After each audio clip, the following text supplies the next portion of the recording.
George Wilhelm Friedrich Hegel is the most important philosopher of the 19th century,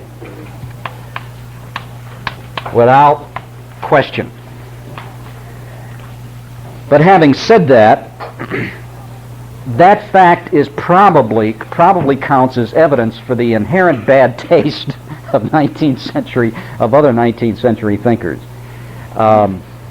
When you realize that this man, with his horrible writings, which very few people can understand, that his system of thought dominated the 19th century. Now, let me also say this. Much that makes him a dominating figure in the 19th century is that so many people were reacting against him. All right?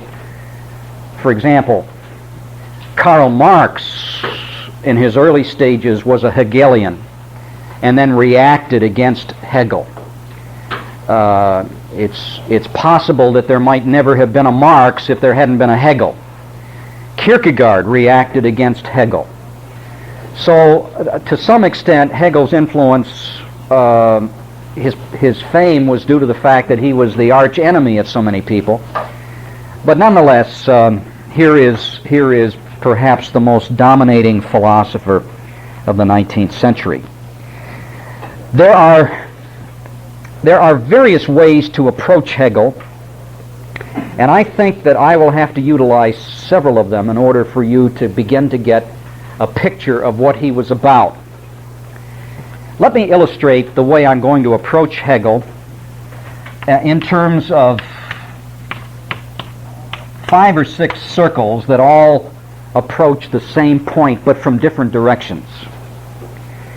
When you come to a thinker who is as obscure, whose thought is as elusive as Hegel's is, you really do have to approach him from different angles. You do have to make a number of different starts and hope that by the time you're finished, the student or the listener or the reader will somehow manage to put all of these things together into one kind of system. So what I'm going to do is write the names of various philosophers next to my arrows and use my contrasts between Hegel and other thinkers as my various routes into the center of his system. And I guess the first place I want to begin is by contrasting Hegel with Kant, because there never would have been a Hegel if there hadn't first been a Kant. Hegel's achievement, if that's the right word to describe it, Hegel's achievement is the fact that he accomplished what Kant said couldn't be done. That's a good sentence to start with.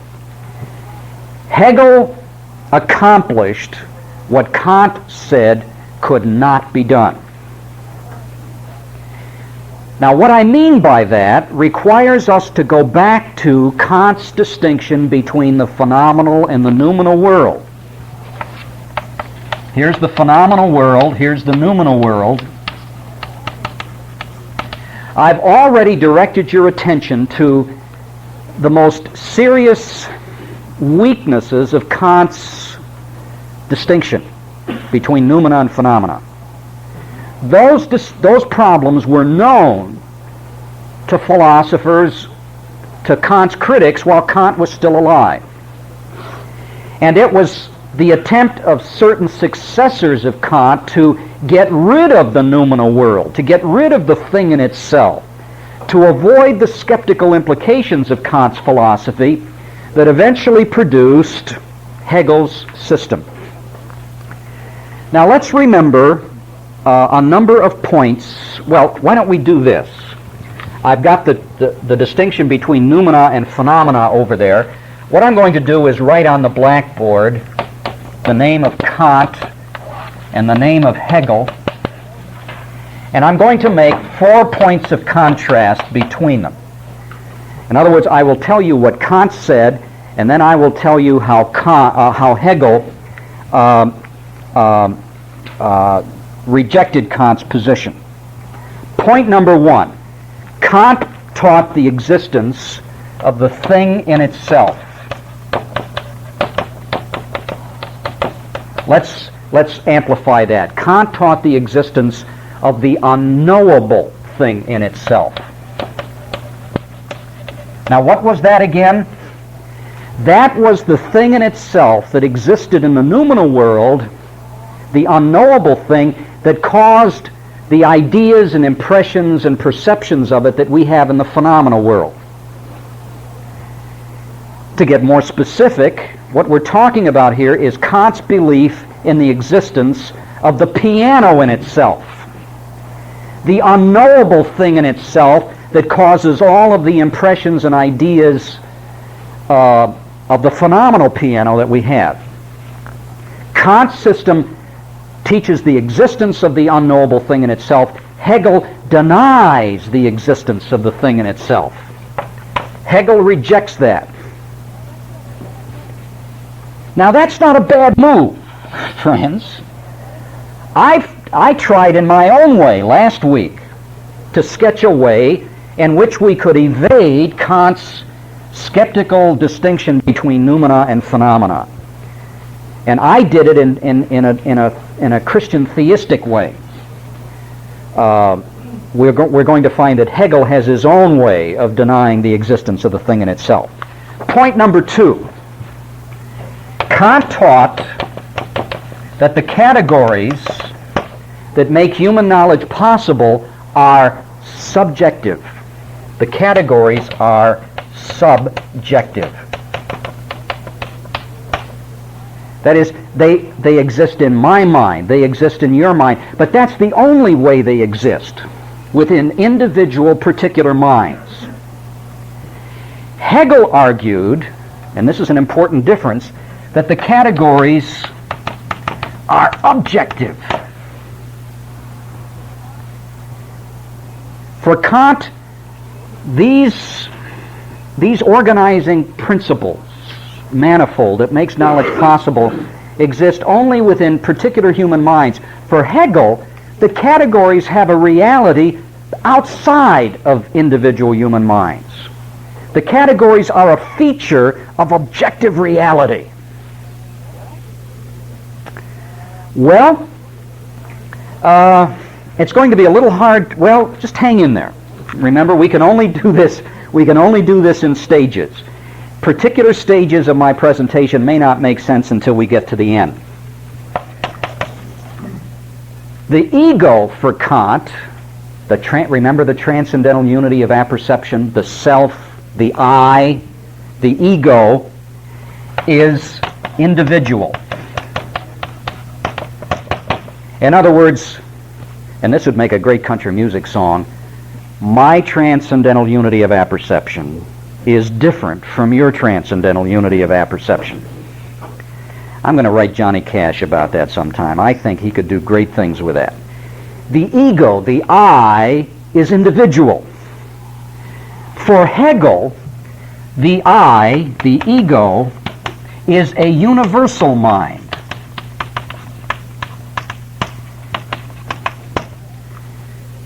And I hope with that observation you begin to see where Hegel is moving. Kant focused his attention upon specific, individual, human cells and their rational equipment that makes their knowledge possible. Hegel was focusing his attention on a cosmic mind, a universal mind. Let me write his word. Hegel called it the Weltgeist, the world soul, the world spirit. Now I got to add a little warning here. Hegel's religious background was Lutheran. But German Lutheranism at this time was riddled with all kinds of theological apostasy. In fact, it's going to be fairly obvious to you that Hegel very quickly begins to sound like a pantheist. He will in some of his writings talk about the Father, the Son, and the Holy Spirit. He'll use a lot of traditional religious language, but he won't mean anything traditional by it. Now, you notice I didn't come right out and say that Hegel was a pantheist. It's his view of the relationship between the world spirit and the world is awfully difficult to grasp. And if I simply called him a pantheist, I'd probably be oversimplifying things. I'm utterly unable to tell you clearly what he did think the relationship between God and the world was, but clearly God, for Hegel, was not the transcendent, personal creator of the world. We're dealing with a kind of world mind, a kind of cosmic mind. All right, point 4, my last difference between Kant and Hegel. I'm going to introduce a word that I gave you last week. It's the word antinomy. Now, before I write the rest of the sentence, I'd better tell you, or better remind you, what an antinomy is. An antinomy is a contradiction. And antinomies arise, contradictions arise, whenever the human mind tries to get beyond the bounds of the phenomenal world.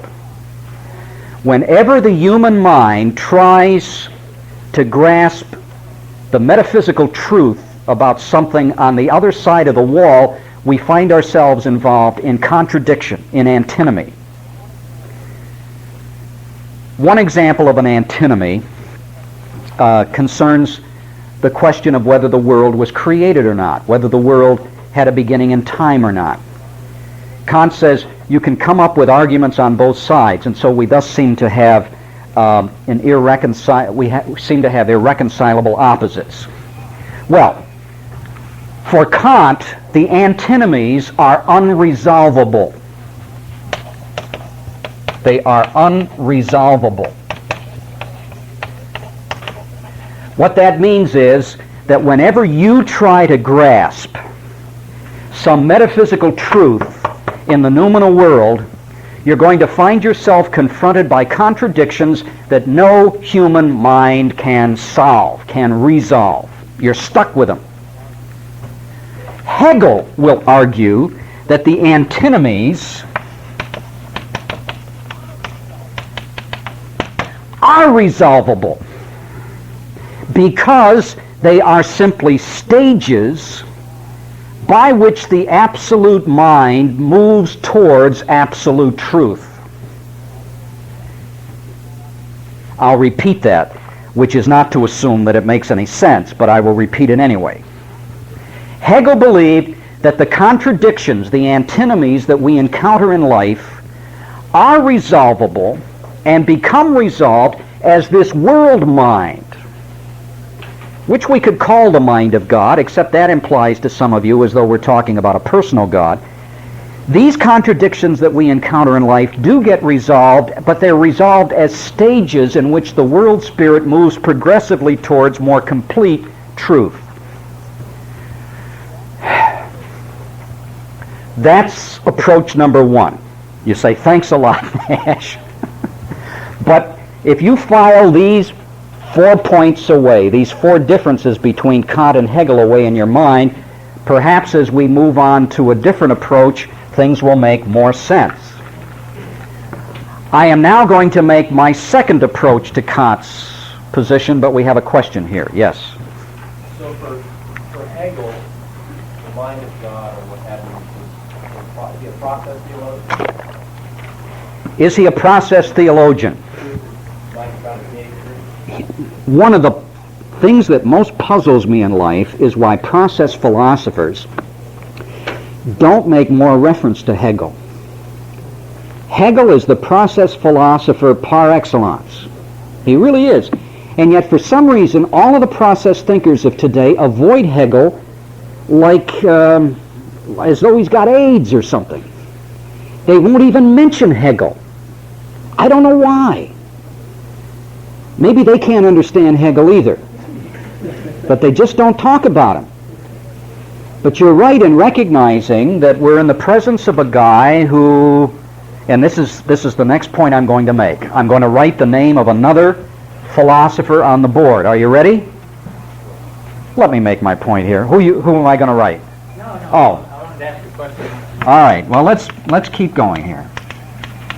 Heraclitus. Oh no.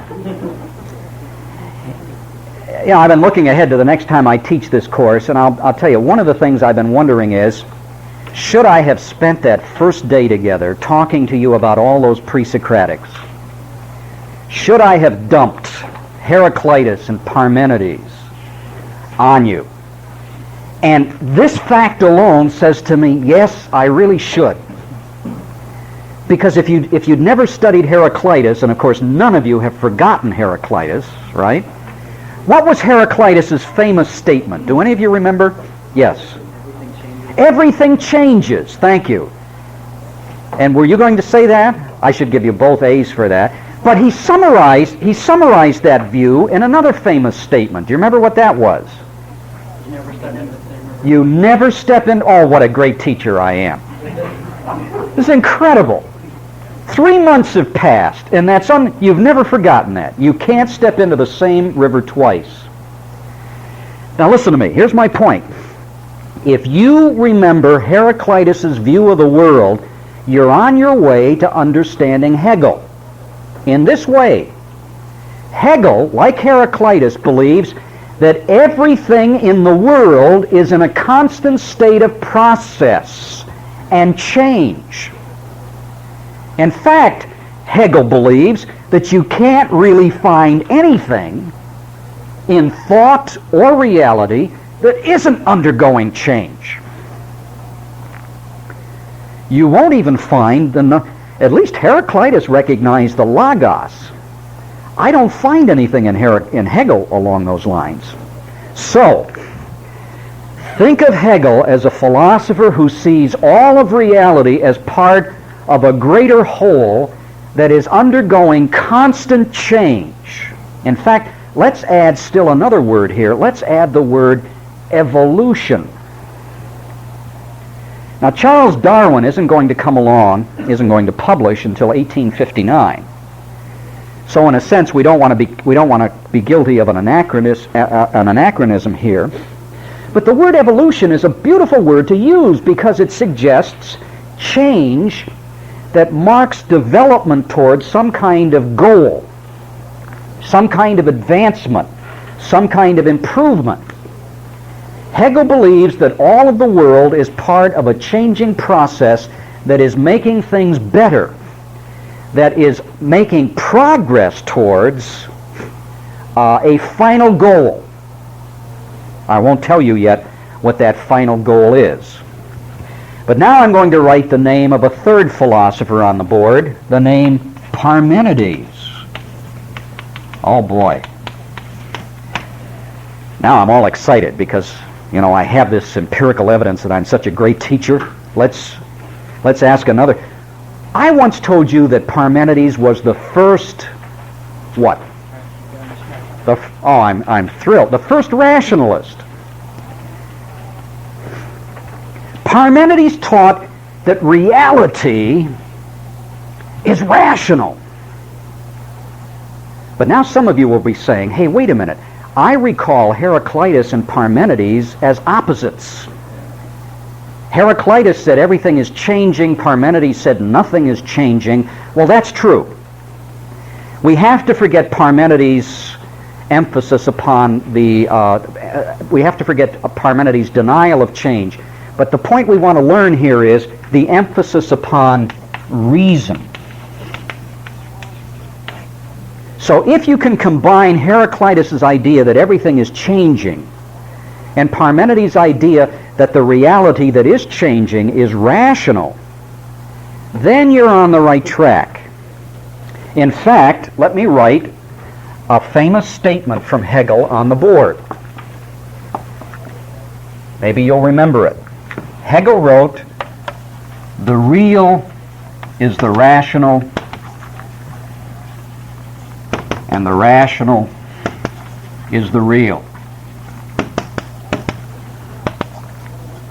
In other words, this process of evolution that is occurring in all of reality is not blind, is not mechanical. is not irrational. It is it is a change and evolution that is occurring in ways that accord with a deeper lying reason in the universe. All right, another philosopher, Aristotle. It's almost like a course in the history of philosophy. But listen, that's a part of Hegel's genius, if that's what it is.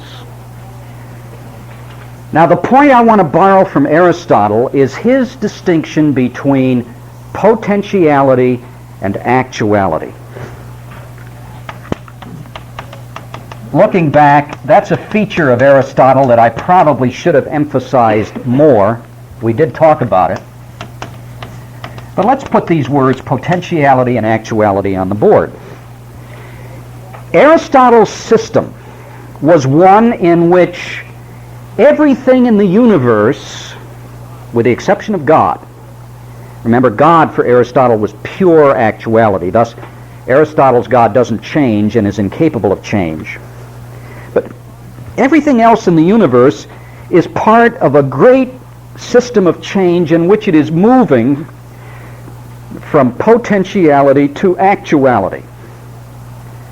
And let's take an acorn, for example. An acorn is a potential oak tree. And when that acorn is planted in the ground and is allowed to develop naturally, the potentiality that is present in the acorn will become actualized, will become realized. And so someday, from that little acorn, we will have a big oak tree. But that oak tree is potentially some other things. And as the course of nature proceeds, the potentialities present in that oak tree will be realized. Now, some of those potentialities are natural. That is, they are things that are brought about by natural processes. Some of them are artificial. Some of the potentialities in the oak tree are in fact realizable only as rational human beings do things with the wood. Okay, now my last approach to Hegel is I'm not going to write the name of another philosopher on the board. I'm going to write perhaps the key word of Hegel's philosophy on the board. It's the word dialectic. Dialectic. So what we have on the board is a series of arrows which have indicated the approaches we've started. Kant. You can understand Hegel by contrasting him with Kant. You can understand him by contrasting him with Heraclitus and Parmenides and Aristotle. But now we're going to focus on, actually maybe what I should do is write the word dialectic right here in the middle. Okay? Now I'm going to erase the board because I need some of this space to explain this notion of dialectic. What word do you think the word dialectic comes from? Dialogue. Oh, what a terrific teacher. Now, what is a dialogue? And don't answer that. I'm going to tell you.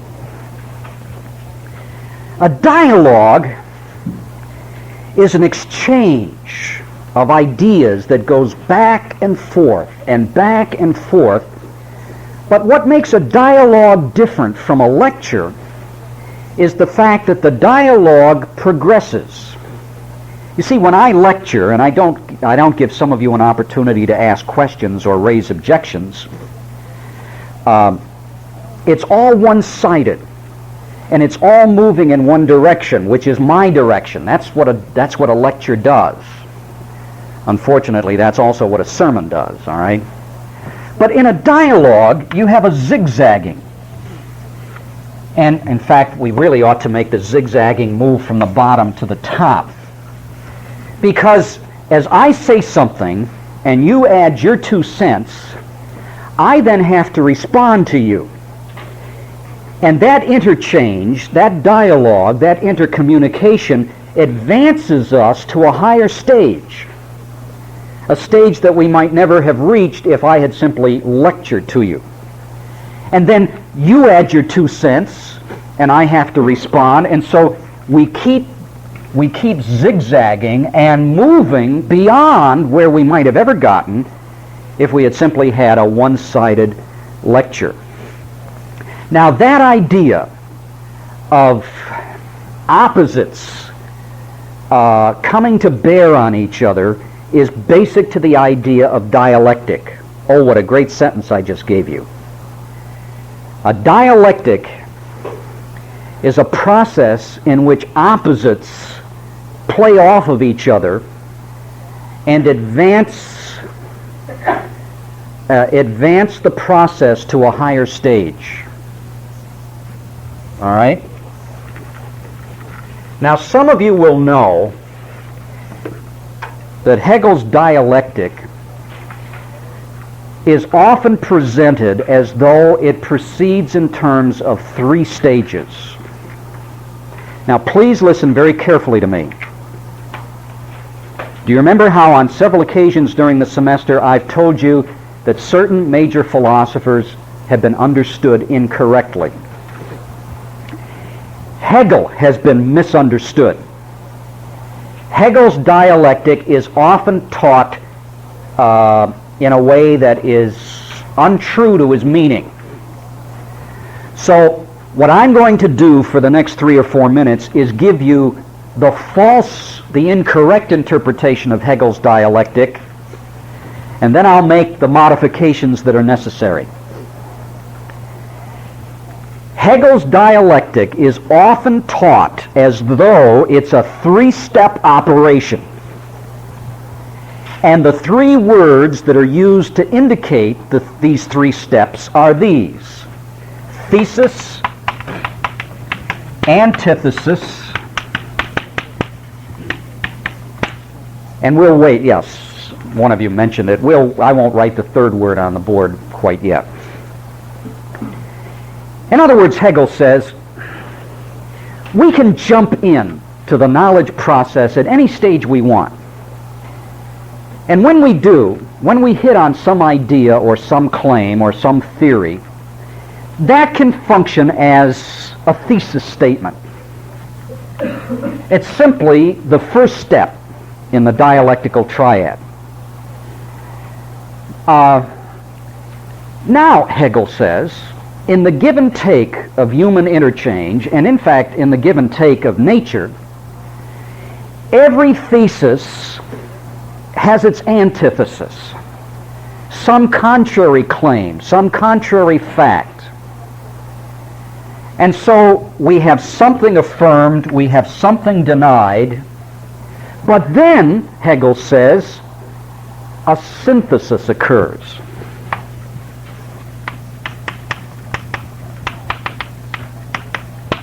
Now notice how I've pictured this on the board. I have a thesis pictured as a circle.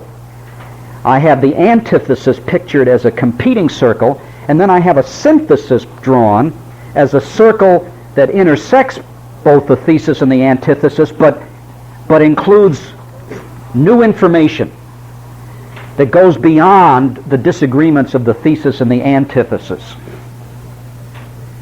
Now what Hegel wants us to see here is that, and get this in your notes, conflict and struggle and opposition is what makes history and philosophy and art and every other feature of human culture move.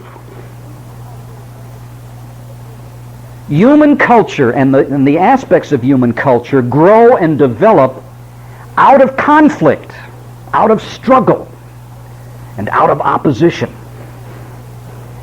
And as there is opposition and conflict and struggle in life, the human race reaches higher levels that take us beyond where we were before.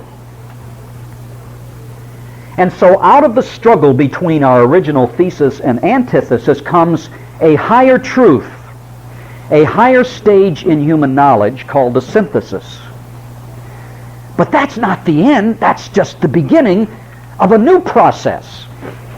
Because this synthesis now functions as the thesis for another stage of development. And it is countered by a new antithesis, and then out of that comes still a higher synthesis. Oh dear. Well, I must now give you some examples because this is all too abstract. So let's give you some examples from the history of philosophy, all right? And where to go in the history of philosophy? Where better to go than back to our friend Heraclitus? Here was a guy in ancient Ephesus who said, everything changes, a thesis. And then we get Parmenides who says, nothing changes, the antithesis. Now some people might say, isn't that tragic? We have two positions that flatly contradict each other. How are we ever going to get the truth out of this? But then, wonder of wonders, we do get a synthesis. The philosophy of Plato. Because as I tried to show you, and as you all know by now, there's an important sense in which Platonism is a synthesis of the best elements of Heraclitus and Parmenides. Now, the way Plato did that, of course, was to take the changing world of Heraclitus and the unchanging world of Parmenides and turn them into two totally different worlds. Parmenides' world in which nothing changes becomes Plato's world of the forms, and Heraclitus' world in which everything changes becomes this earthly empirical world. So, the human mind, or to go beyond the human, the mind of God reaches a new stage of understanding which never would have been reached had it not been for our original antithesis. Incidentally, I'm pointing to point 4 of our differences between Kant and Hegel. And remember, I told you that for Kant, the antinomies of life are unresolvable. I am directly plugging that point into this. This is the way in which Hegel resolves the antinomies of life. The antinomies of life are resolved in this dialectical process in which contradictions become parts of a higher synthesis. Well, true to form now, philosophy doesn't stop with Plato. Plato's philosophy becomes the thesis of a new triad, and so whose philosophy becomes the antithesis to Plato? Oh, man, you kids ought to be teaching this course. Who said Hegel was tough? Why was I so reluctant to get... You've got it down pat, all right? This is incredible. So we have a new thesis, and we have a new antithesis, and you know what we're going to get? We're going to get a new synthesis. I told you once about a philosophical system that was the synthesis of Plato and Aristotle. Whose system was that? Plotinus. Plotinus. Great. You've got it. Now, just between you and me, I can't do this during the Middle Ages. But it does, you see, it does look a little neat here, doesn't it? It does work. Of course, it works because we're also ignoring a lot of people, see? We're ignoring an awful lot of people. But if you do that, any great scheme looks better when you ignore all the exceptions to it. Now, I'll give you another example. But before I do, let's realize this. Hegel believes that the whole history of philosophy, the whole history of human thought, is the march of the world spirit from incomplete, imperfect knowledge to final absolute knowledge, which we will find in the Weltgeist, in the world spirit. You know whom I thought of as I was teaching there, speaking? I was thinking of Adolf Hitler, frankly. It's exactly the way Hitler got excited, you know. the Weltgeist, the fatherland. And listen, there never would have been an Adolf Hitler. There never would have been fascism without Hegel. Maybe I'll tell you about that part of the story too. I'll also tell you that there never would have been communism without Hegel. But here's a question. Yes.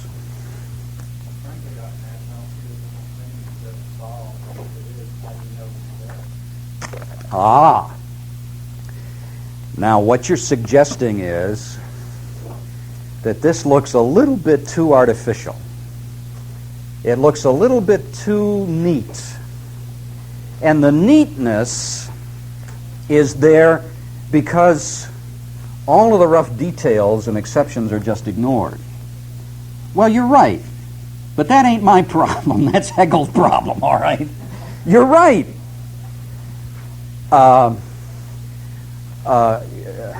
Hegel's pattern and so on does look better than it has a right to look because he fails to tell us about all of these embarrassing little exceptions. Now, there was a hand here, and then we'll move around. Yes? I'm just curious, are you still telling us this is the wrong interpretation? This is, who asked that? I can't. Yes, I'm still telling you this is the wrong interpretation. But it is I dare say, if you took a college course anywhere in this country except Wheaton, you may have been taught this incorrect interpretation of Hegel. The reason why I accept Wheaton here is because Arthur Holmes has been trying to get the Wheaton philosophy students straightened out on this for years. Is anybody here from Wheaton? Did you take philosophy under Art Holmes? Did he give you did he ever talk about Hegel in your presence? Okay, well, all right. Well, Art Holmes is known better than this.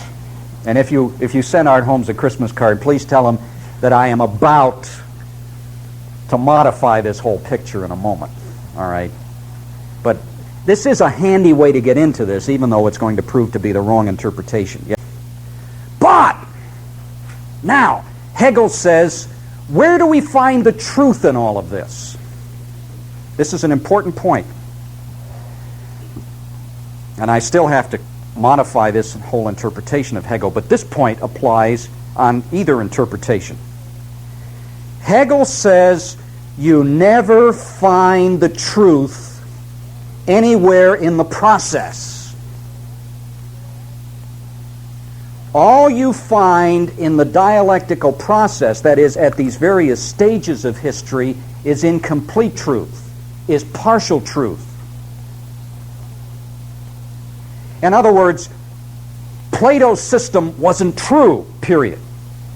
Plato's system was simply an essential stage on the development, on the road to truth.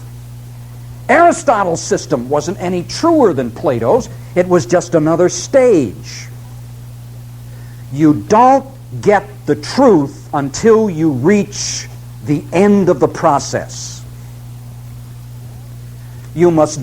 All you and I will ever discover along the way, which is where you and I are, is relative truth. Absolute truth lies at the end of the process when you reach that final synthesis which encompasses all of the antinomies, all of the contradictions, all of the antitheses of life. And that's to be found only in the mind of God. Hegel's God is not the Christian God. So that you must remember that what's implicit in what I've just said is this. The mind of God for Hegel encompasses all of this error as well. Let me see if any of you are thinking with me here. In what I've just said about the relativity of truth and the incompleteness of truth until we reach the end of the process, do any of you see a problem, a potential problem there for Hegel's own system? What is it? What's the motivation for this to keep this pyramid to keep happening? Oh, what do you mean? What's the motivation? And if you have thesis and antithesis and the synthesis process, well, what motivates? Is there a greater being that is the motivation toward this end? That's a good question. I honestly don't know if Hegel answers that. Remember my mention of Aristotle, that we have a natural development from potentiality to actuality. Somewhat like Aristotle, I guess Hegel would say that this process occurs naturally. It's not as though some supermind is guiding it. It would be a strange guidance, considering all of the error and the mayhem and the stupidity that's included in this process. All right? It's just a kind of a natural process of evolution, zigging and zagging. And with each zig and zag, we climb higher towards a more ultimate and final truth. One of the assumptions that Hegel is making here is a kind of Enlightenment idea of inevitable progress.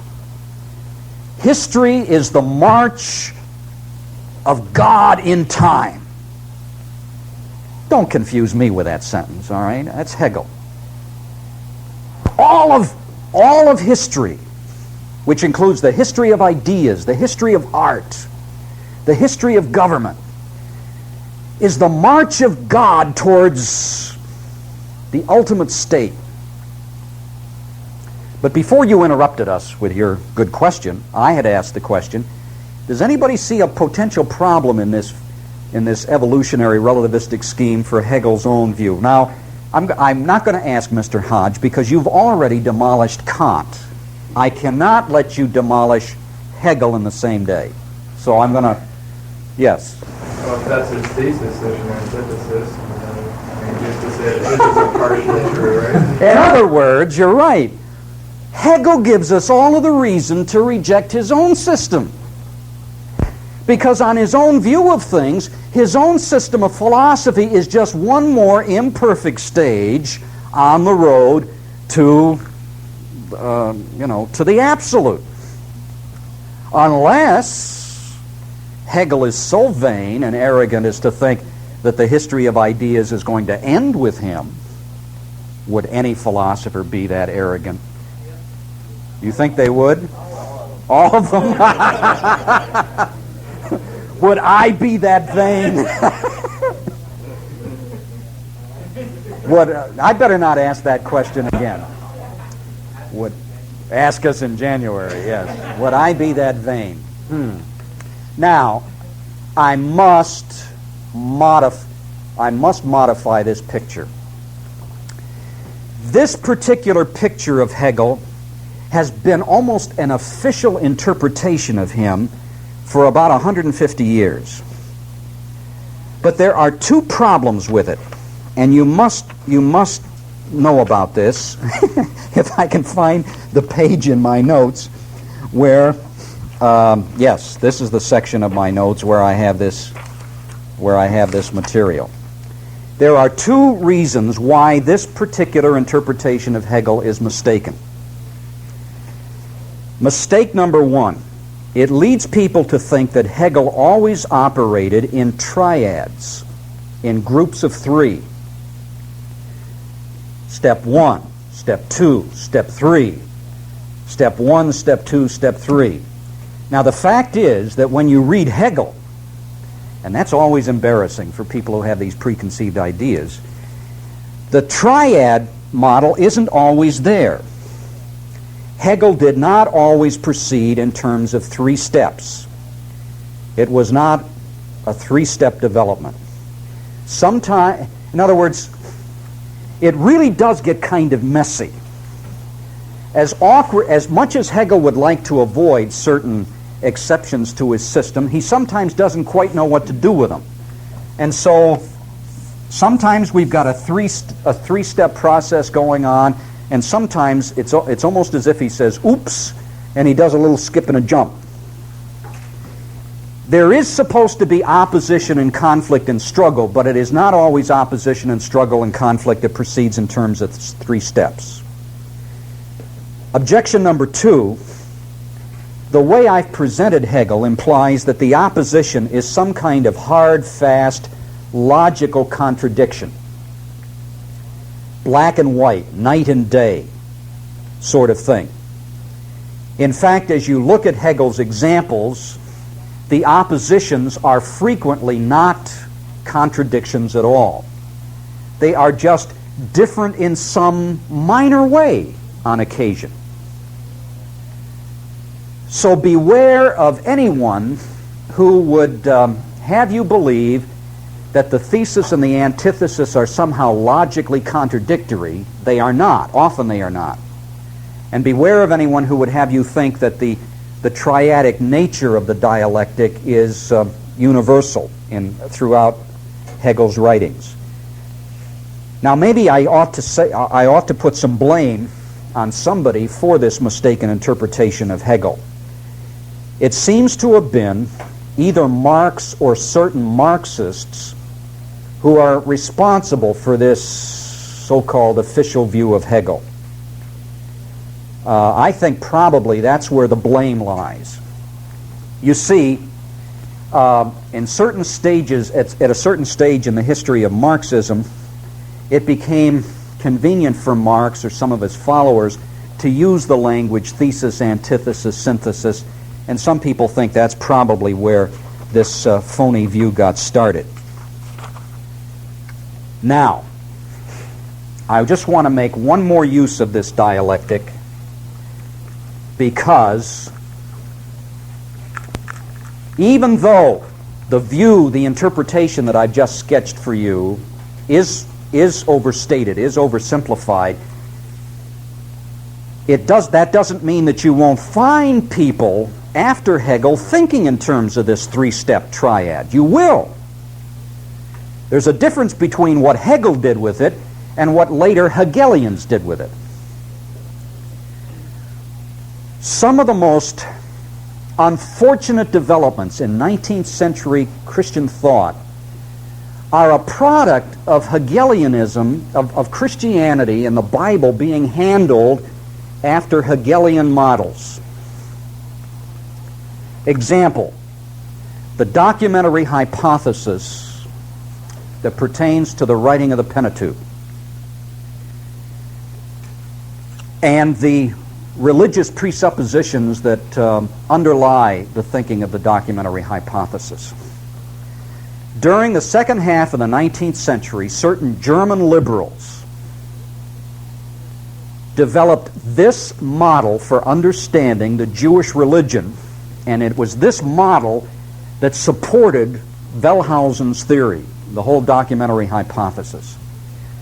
First of all, they assumed that the religion of the Old Testament that we find in the days of Abraham is a form of polytheism. Abraham, these are German liberals operating with Hegelian assumptions. Abraham was a polytheist. Now, you say, if all you've got to go on is what you read in the Bible, the book of Genesis, you say, where in the world does it say Abraham was a polytheist? Well, did you not notice that every time he camped somewhere, he camped near a well or a tree? That was to better communicate with the gods who inhabited that well or that tree. This is German scholarship in the 19th century, you see. Now, I always assumed that when Abraham camped near a well, it was because he wanted water. I'm a little stupid, I suppose. And when he camped under a tree, it was because he wanted shade from the sun. No, he was there to communicate with the gods. He was a polytheist. All right? Well, what was the next stage in the development of Hebrew religion? It was henotheism. Henotheism. That's Moses, friends. You see, you people who just read the Bible, you wouldn't know. This is the belief. Moses was supposed to have believed that Jehovah was simply one God, the best God of many. Moses was a polytheist who elevated Jehovah, Yahweh, to a position of prominence. Well, that came as news to me, just always seemed to me that Moses was a pretty good candidate for being a monotheist. But then we get the religion of the prophets, who according to liberal German scholarship were the true founders of monotheism. Were the true founders of monotheism. Now this is Hegelianism from start to finish. It is development from the simple to the complex. It is evolution and development from the lesser developed to the higher developed, you see? And so what this piece of so-called German scholarship illustrates are closed minds that are utterly captive to a Hegelian way of reading history, of looking at the world. A century later, Hegel is dead. His system is dead. You couldn't find a Hegelian, you really can't find anybody who was self-consciously a Hegelian at Union Theological Seminary or some of these liberal schools. You know, no matter how many rocks you turn over, there are just no Hegelians there. But this picture of the development of Jewish religion survives. This is gospel fact in these schools. There is no shred of evidence in the Old Testament itself to support it, but it has captured the minds of people, and anybody who dares to study at these schools and who says, "Oh, I think Abraham was a monotheist," is thereby a subject of ridicule. Where have you been all of your life to think that Abraham was a monotheist? So here is an example of how this picture of things captures certain scholars in the 19th century and sets up a model that has afflicted the church and its understanding of the Old Testament ever since. And we can thank Hegel for that. Well, what else now do we want to do with Hegel? I think I want to bury Hegel and move on to Karl Marx. Yes. Is there a problem with his appeal to the amount of truth that he's preaching, when apparently whatever there's nothing you can compare or have a standard of what is true? It's not true till it exists. Error exists, though, so that's not a definition. In other words, what you're saying is you're used to thinking of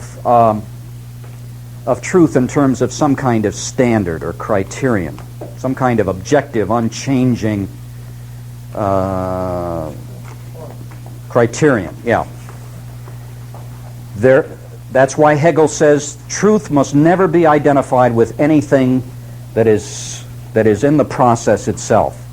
You only arrive at the truth when you reach the end of history, when you reach the end of the process, which would be the mind of his God, whatever that is.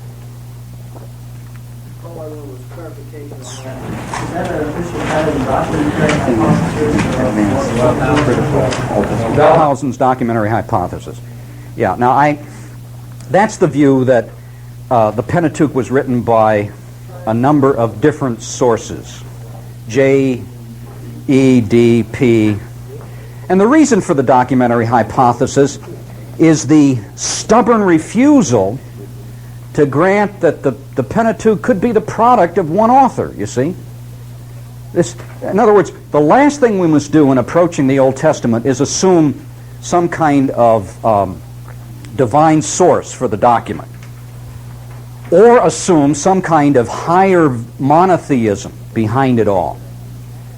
Religion must evolve from the simple to the complex, just as Darwinism taught that life evolves from the simple to the complex. Yes?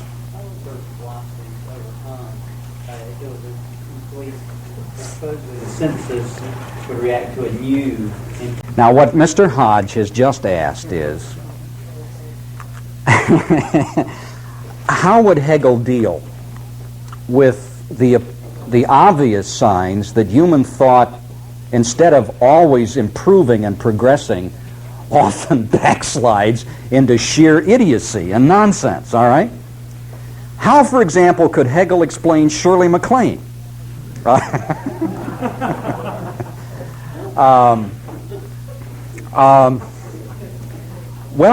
I think that's, if you're a Hegelian, you've got to believe that every stage marks an advance over some earlier stages. course, look, I just noticed his cap. Do you see what it says on his cap? It says Dolphins. Though they've advanced too. Okay. You better, I think you've about had it for today. You better. Right. Okay. Yeah, this, well, look, none of us in this room are Hegelians, so none of us are going to, all of us know the answer for that problem. The world is not continually advancing onto higher stages. And in fact, read the last paragraph of Gordon Clark's book. Yes? I thought they were accused of genesis of polytheism because of the Elohim being named, being plural. Well, once you get your model, your picture, you will grab at any straw you can to provide support. So you would have Abraham camping out at wells, and you would have Elohim being a plural word, and so on. So and of course, as you know, you students in Hebrew, there are a number of